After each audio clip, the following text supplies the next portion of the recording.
20 times to the east. Dajjal will come from the east. But what about prior to that, when he will not be in our dimension of time?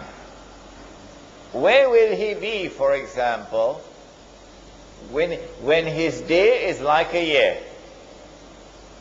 Where will he be? Do we have any answer to that? He's going to be on earth, but we won't be able to see him. The angels, are they here in this room? Yes. How many?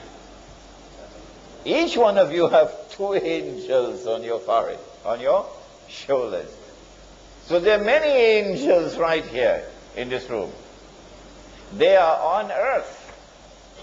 Are they in our dimension of time? No. No. So they don't perform salat according to our timetable. Fajr for them is not Fajr for us. If we were to go into that day in which they live and we have to perform salat, can we perform salat according to this timetable? No, we don't have to calculate to do it. Can an angel come into our world? Can an angel come into our dimension of time so we can see the angel? Yes. Which one? Yes, Jibreel alayhi salam came as a human being, right in the masjid. Are there jinn in this masjid now? Oh yes, they are. They are on earth. Can we see them? Are they in our dimension of time? No, they're not. But can they enter into our dimension of time? Yes. Mr. Shaitan himself, Iblis, he came as a human being, as an old man, remember, with a walking stick. So Dajjal will enter into our dimension of time one day. We see him. But prior to that, in a day which is like a year, where will he be? It is from that location that he will commence his attack. He will begin his effort. Number 1, to liberate the Holy Land. Number 2, to bring the Jews back to the Holy Land. Number 3, to restore the state of Israel. Number 4, you know what's number 4. From that location he will begin the effort. Where will it be? Fortunately for us, we have the answer. And it is also in Sahih Muslim. It is known as the hadith of Tamim Ad-Dari. Listen to it carefully now. Tamim Ad-Dari was a Christian who took the Shahada, became a Muslim in Medina. He came to the Prophet ﷺ and narrated an experience which he had. The Prophet ﷺ, after the Salat in the masjid, asked the people, sit down. I have something to tell you. Tamim Ad-Dari has come to me and told me something about Dajjal, which confirms what I have been saying to you. So we know that what is contained in this story is true. What did Tamim Ad-Dari experience? He said that he and some 40 of his companions went on board a ship. So you need water, eh? So they have to go in some place where you can travel with a ship, a sea or an ocean. And when they went on board the ship, a storm came. And the storm blew the ship for 40 days for a whole month, not 40 days. The storm blew the ship for a whole month. before they reach land.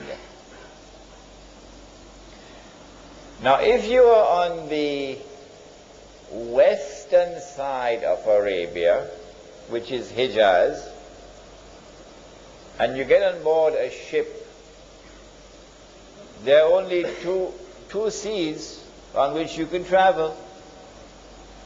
One is the Mediterranean Sea, and the other is the Red Sea. Only these two. But it seems very much unlikely, in fact impossible, for a ship to be in the Red Sea and for a storm to be blowing and that ship did not touch land for a whole month, because the Red Sea is very narrow. And so I have chosen to eliminate the Red Sea, and I have chosen to remain with only the Mediterranean Sea. After they reached land, then they got off the ship onto a boat and they went, and it was an island. And on the island they saw a strange beast. It was very hairy, so much hair, that you could hardly distinguish the head from the tail. So this beast is concealing its identity. And the beast spoke and said that I am what? Huh? I am? Are you guessing now? I am Jassas. Jassas means a spy. A spy. So this is, number one, an island about 1 month's journey from the western side of Arabia. Number two, this is an island which conceals its true identity. Number three, this is an island of those who have PhDs in spying, in espionage, in intelligence work. Jassas then said to them, there is someone waiting to see you over there at the monastery, Christian monastery. So this is a Christian island. When they went to the monastery, they found this young man, powerfully built, curly hair, but he was in chains. His hand chained to his neck, his legs chained. And this man started to question them, a number of questions. The Nabi al-Ummi, has he arrived in Medina? Nabi al-Ummi means, it doesn't mean the Nabi who cannot read and write. No. It means the Nabi who is not a Jew. The Nabi who is Gentile. Has he arrived in Medina? Yes, he has. Are the people accepting him? Some are accepting, some are not. This man then says, it will be to their benefit if they will follow him. A very important statement. Then he asked, the date plantations of a particular area, is the crop still coming out in abundance? They said yes. He said, I don't think it'll last for long. And then he asked, Buhayratu Tabariya, that's the Arabic name. The English name is the Sea of Galilee. The Jews call it Lake Kinneret. It is the largest sea in the Holy Land. It is from the Sea of Galilee that whole of the Holy Land gets water. The Sea of Galilee.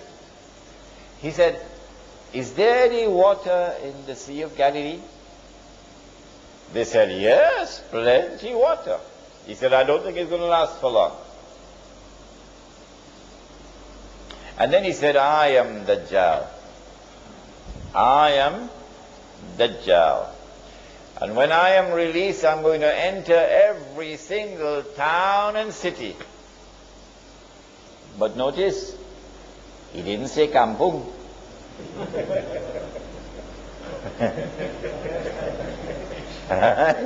He said, when I am released, I'm going to enter every town and city, except Mecca and Medina, because the angels will bar me.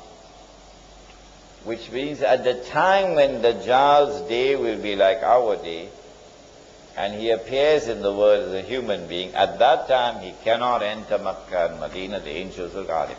Now then, we now know from this hadith